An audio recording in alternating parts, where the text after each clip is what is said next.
Hey, good evening, everybody. Welcome back to our Zoom Daily with Rabbi Shlomo Schwartz to a realistic map of meaning.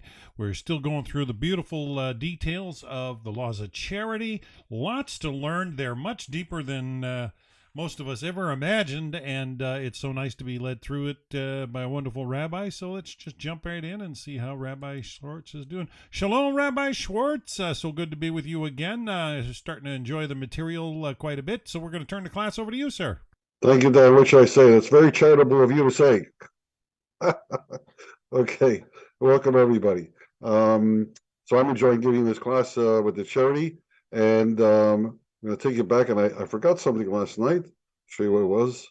I'm going to share the screen and come over here. So what I've decided to do in this, you can see the paragraphs 5 in notes, right? Okay, what I did, I kind of forgot myself last night. What I decided to do is present the Rambam first, and then the notes, and then the other material, whether it be the Talmud or Gemara or the Shulchan Aruch. And I hadn't done that with paragraph 4 and 5, but we talked about the Shulchan Aruch and the Gemara a little bit last night. Now we're up to the notes. So, but I've now put them in the right place. So we're going to go through the notes here. In paragraph 4 and 5, the notes will kind of back to them. The first impression may be that paragraph 4 contradicts paragraph 1, because here in paragraph 4, we said that where you say, I'm going to give this particular coin or a coin, I can exchange the coin for another one, but once I've given it to the collector, I can't exchange it. It's gone. But if the collectors, once they have it, they can do what they want. So I was saying that the first impression is that paragraph 4 about give me the coin contradicts paragraph 1, the first one, because there we read about the vow that you make, and here the coin may be exchanged for another. That's what he said. But well, in paragraph 1, the coin had to be set aside because it was a vow. This impression is corrected by a careful reading of the text here in conjunction with their comments to paragraph 1 above, I guess as follows. M states here that after he has set the coin aside, he may then exchange it. We have explained above that the first requirement is to give the donation immediately to a needy person, and only when that is not possible should the coin be set aside, ready for giving at the first opportunity. By mentioning here that the coin has been set aside, Rambam is apparently referring to a case where a needy person cannot be immediately found. Under such circumstances, it is permissible to exchange the coin with the understanding that no delay will be caused thereby. Similarly, M stipulates that the treasurers may exchange the coin only when there are not present any poor to whom it can be given now, and therefore no delay would result from the exchange. So I may be a little wordy. This was before I wrote a book. I've written a book, maybe I would condense it a little. But basically, I'm explaining that back in paragraph 1, we said you got to set it aside and give it away right away. And here we're saying you can exchange it, put it aside, whatever, because we're obviously talking about a case where the needy are not right in our face. We can't find them. So we have to park the coin anyways. Okay, note B. The collectors may not exchange themselves for fear of public suspicion that they are profiting personally from this transaction. And that was especially true in those days when the coins were unique. And so the value might vary a little bit. So, you get a really mint coin, it was worth more than the one that had been through many hands. And so they can't, if they get a new coin, doesn't look good if they change it for one of their old ones. Number C, it should be noted that the declarations in paragraph 4, namely, this sell is for charity, and the other, I accept upon myself the obligation to give a donation of sella, are almost identical to the declarations in paragraph 1. This raises the question of why paragraphs 2 and 3 interrupt paragraphs 1 and 4, because they're the same thing. A likely explanation is that having opened with the concept that declarations of charity have the same character as vows, Rambam continues in paragraphs 2 and 3 with other examples of this concept, and then returns in paragraph 4 to further elaborate on the details of his first case. So, in other words, you have here an example of when you write, it's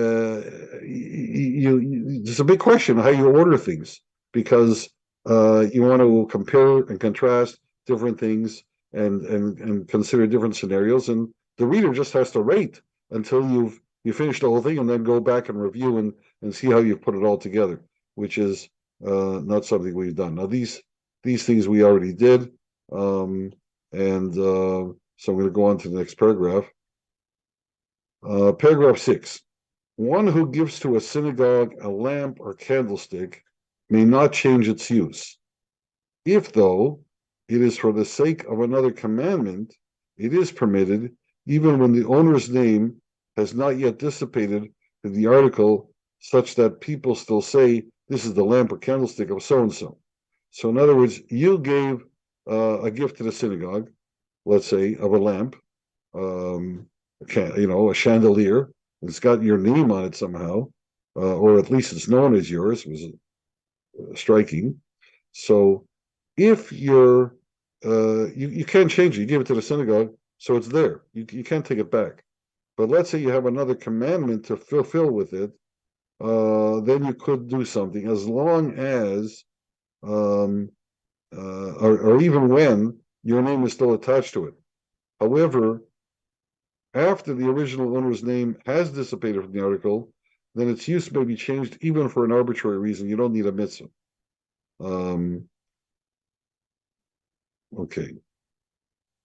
Number 7 says the above refers to a case where the donor was a Jew. However, if the donor was a Gentile, non-Jew, then it is forbidden to exchange it, even for the purpose of a commandment, until the original owner's name dissipates from the article. In other words, nobody ever calls it, oh, this is Mr. Smith's chandelier. This is to preclude the possibility of a Gentile non-Jew exclaiming that he had offered a gift to the synagogue of the Jews and they sold it for their personal use. So part of the problem in this paragraph is, what did the Rambam really write? Did he write Gentile? There's one word in Hebrew for that, a non-Jew. Or did he write idol worshiper? Many times we find that the church got a hold of the original manuscripts, and because they didn't like to be considered in a non-Jewish way, they felt they were Jews too, so they changed some of the words from a regular non-Jew to an idol worshiper. I believe that's what I was told. And so it's very hard to trust the manuscripts you see as to whether that was the Rambam's original word or not.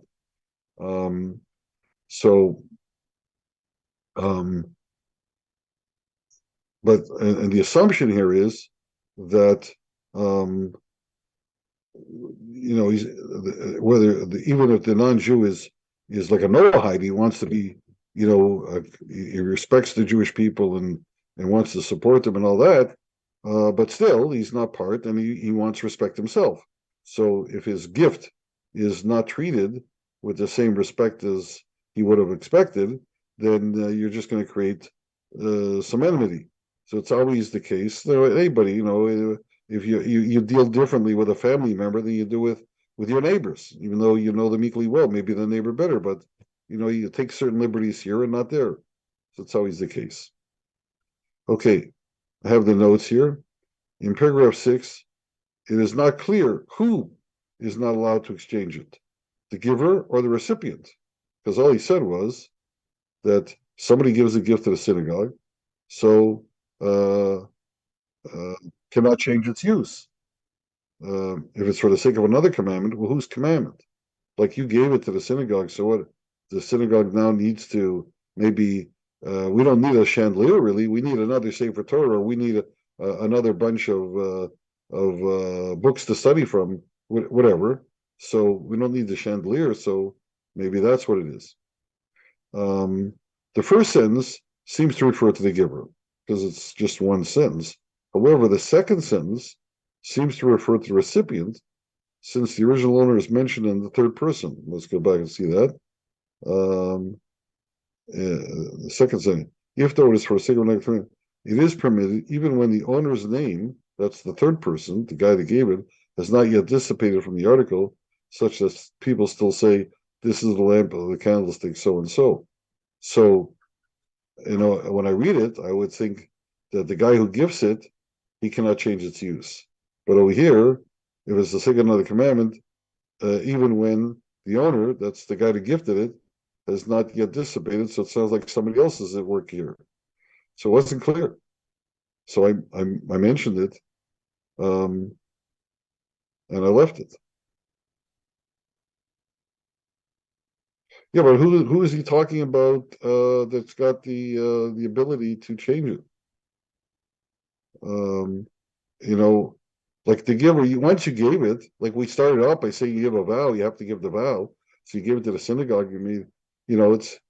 It's you gave a gift, right? You transferred ownership. What's the how do you even think that you can change? Take it back. So it would make more sense to say that we're talking about that the synagogue received it as a gift for the chandelier, let's say, and now they want to hawk it, use the money for something else. Can they do that? That would probably make more sense. Because you can't think that the guy that gave it can change it. He gave it, right?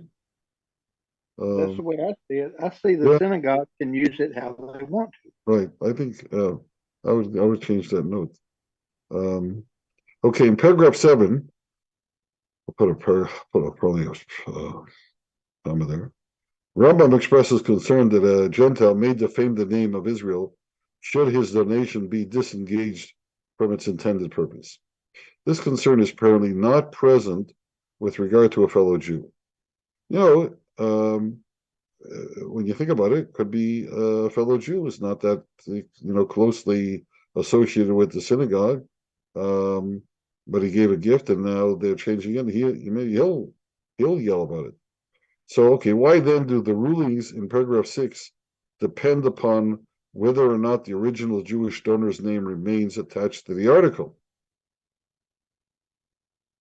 Because in paragraph we said it depends on whether the name is still there.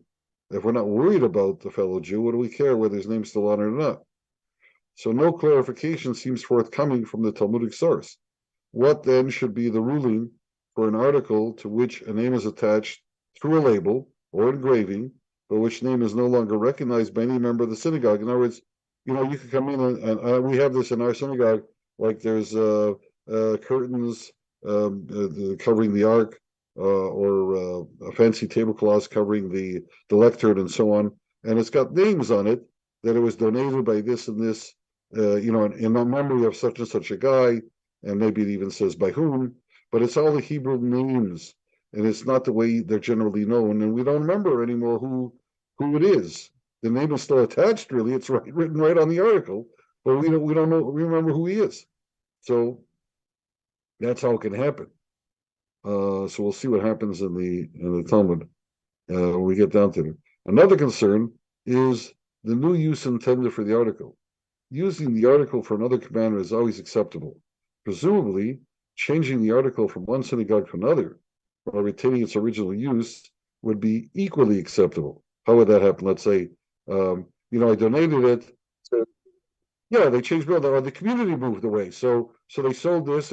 So we took down the chandelier and we brought it over to the new building, but it's not being used where it was originally intended. Like the guy that gave it, he attended that building. He wants it there. Maybe there's still a small segment people, but they wanted to take, all kinds of scenarios.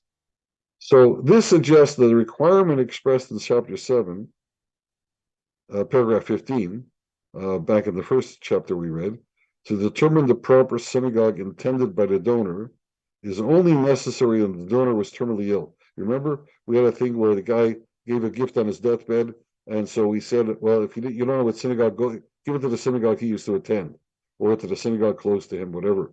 So So that was an requirement. That was back in paragraph 15. Under those circumstances, this is in concert. So I continue here. This is in concert with several other rulings intended to help the terminally ill by ensuring their peace of mind that their last wishes will be carried out. It is not directly connected to the laws regarding charity or vows.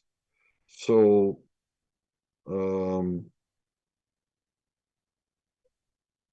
so in other words, what I'm saying here is, you can. Back then we said give it to, figure out what he meant and do that. Here we're not saying figure out what he meant. We know what he meant, and we're going to change it. We have the power to change it, because over there we were talking about somebody terminally ill, and we wanted to give him the peace of mind. Because, and by the way, that reason for that is not just peace of mind. It's considered that the sanctity of life is so precious that every second the guy is alive is valuable, very valuable. Can't be replaced. So if you can give him peace of mind that he's going to listen to, so he will not get depressed and die earlier. He'll stay alive longer. He's satisfied. He's got something he can accomplish still. So that makes you feel better, and you live longer. And just even if it's just another minute, and especially if it's another hour, that's worth behaving in a certain way. And that's what that rule is all about. Whereas here, we're talking about the guy's not on his deathbed. He gave a gift, and now it's our gift. It's ours. But he gave it. So how much do we have to honor his gift to keep it in the way he gave it? That's the issue here. Okay. So the Shulchan Aruch says, charitable donations that were donated for the needs of a synagogue or cemetery can, by public accord, be redirected to the needs of a study hall or school, even if the original donors are opposed. So I left this in big print because he introduces some new ideas. Rambam never spoke about. Maybe the original donors are openly opposed, but he makes it clear. However, the funds cannot be redirected from support of scholarships to the needs of a synagogue. So if funds were given to support people becoming scholars, so that might be to give them an allowance, or to pay for their food or their shelter or whatever. So that's better than the needs of a synagogue, because the scholarship is more important than getting together to pray. That's the value statement that the Jewish law says. The Ramah says, this is only, he's adding to what he said, this is only where there is reason to suspect that there will not be sufficient support for the study of Torah. But in a place where the citizens support the study of Torah, so that if these funds are applied towards the needs of a synagogue, they will donate other funds for the study of the Torah as necessary, then it is permissible. So, in other words, again, the people that are in charge have to be astute, politically or diplomatically, as to what the but also even more than that, they can pressure people. When we spoke about not embarrassing people, because they do, they would put a guy in the spot because they know he'll come to the plate. He'll cough up, and he'll be happy that he did at the end. But you gotta, put a little pressure, give him an opportunity, give him an honor or something like that. Everybody's happy at the end. So, these things happen. So, and they got to be cognizant of it. And so, in this case, where it's possible that you can finagle more money from the community, you're not forcing them. You're not stealing it from them. They're going to give it to you, but you're just setting up a situation where they will give it. So then you can and because everyone knows that the study of Torah is the most important. So if you give the funds to the synagogue, so then and go to them and say, hey, we built the synagogue, but now we need to support the scholars. Oh yeah, of course, and they'll give a little more money. Okay, and I continue. This is even so in cases where it is forbidden to change a donation if there's no need for the pledged article.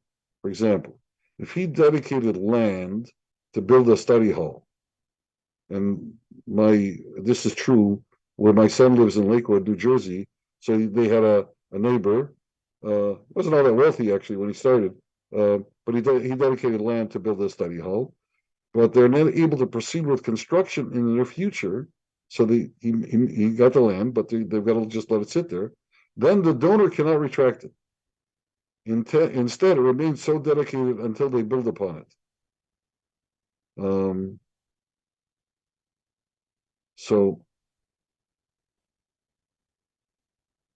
let's see. Now, all this is stated where there is not an established custom in the place, but where the treasurers or citizens are accustomed to redirecting as desired, or even where it is customary for one to place some article in the synagogue, such as a Torah scroll or a silver ornament and the like, and when he wishes to return and take it back, or when his fortune reverses, sell it to others, we abide by the custom of the place.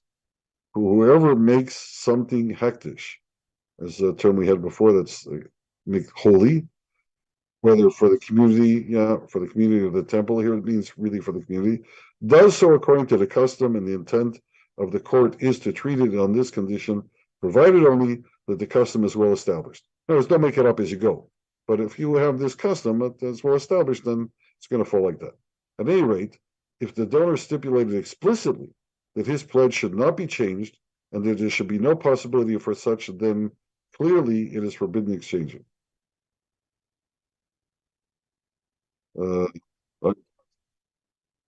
Let's see, the part goes here, not here.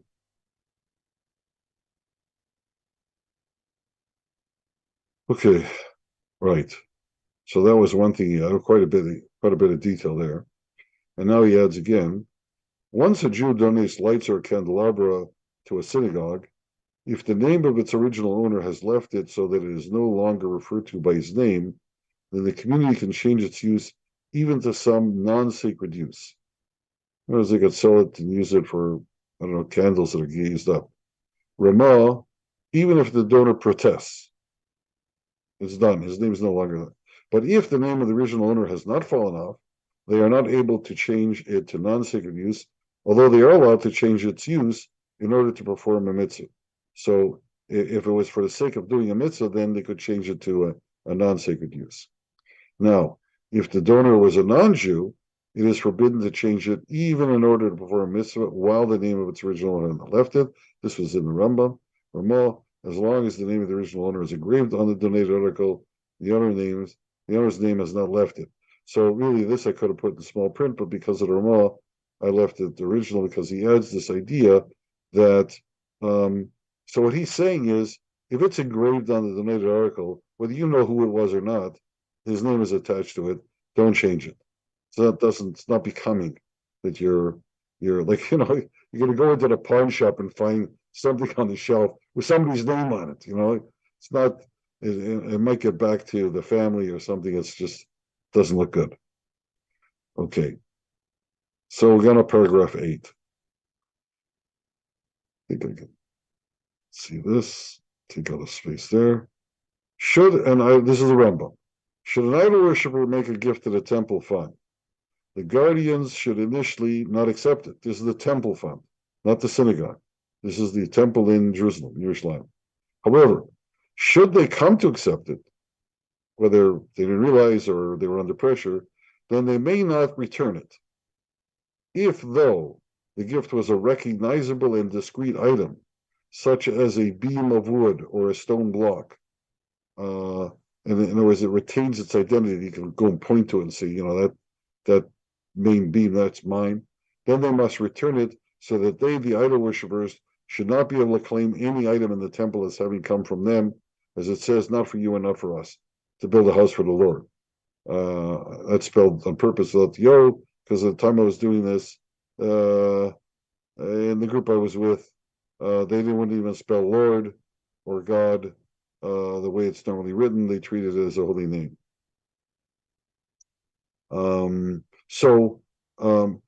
But here the main thing that the Rambam is saying is that in the temple you don't want an article that's recognizable as having belonged to idol worshippers.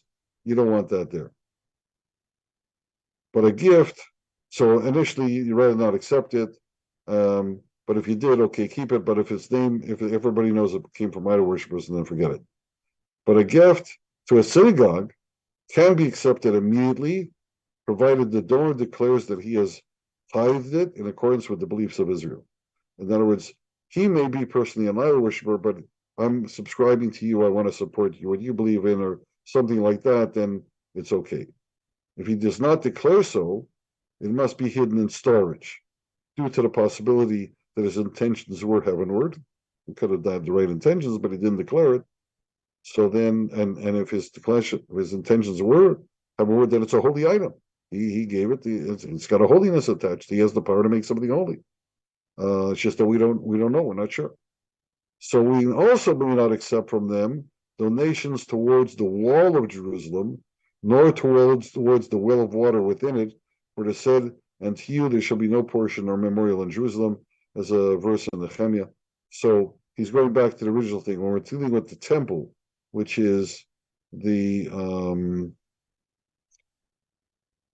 designated by God as the holy place of Israel, then it has to be Jews that build it up. That's our job. And so we can't slough it off to someone else.